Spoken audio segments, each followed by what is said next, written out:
Pour pouvoir faire partie de la bêta sur Android, il faut installer le jeu en .apk. En effet, Epic Games a décidé de ne pas mettre son jeu Fortnite directement sur le Google Play Store afin d'avoir des coûts supplémentaires dans leur poche au lieu de les donner directement à Google.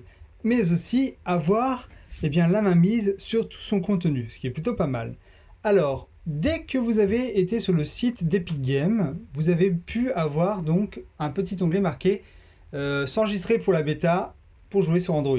Attention, certains téléphones sont indisponibles pour ce jeu. Malheureusement, il faudra donc un téléphone assez récent pour pouvoir y jouer. Enfin, assez récent. Je sais que par exemple le S7 Edge le fait, c'est un téléphone qui date un petit peu maintenant, puisqu'il y a déjà eu la version 8 et 9. Donc, ça fait déjà 3 ans. Alors, dès que vous avez reçu cet email, vous appuyez pour commencer. Là, vous allez tomber nez à nez avec cette page. Vous appuyez sur télécharger. Une fois que le téléchargement aura été terminé, vous avez Fortnite Installer 2.0.2.apk. Pour pouvoir l'installer, il faut que vous déverrouillez bien sûr une sécurité qui est marquée sur votre téléphone Android, qui est tout simplement dans les paramètres, qui est l'installation d'applications de source inconnue.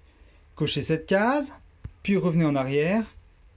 Et vous avez ici maintenant l'onglet Installer. Cliquez sur Installer et l'installation va se faire tout simplement sur son smartphone.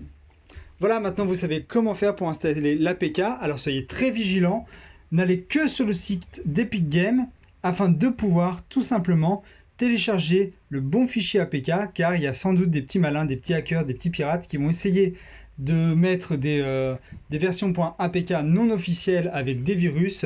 Et pour pas tomber dans le panneau, faites très attention et faites en sorte de télécharger le bon .apk qui est le fichier pour installer le jeu Fortnite sur votre smartphone Android. Une fois que vous avez fait cette opération, vous n'avez plus qu'à ouvrir l'application directement pour commencer à y jouer.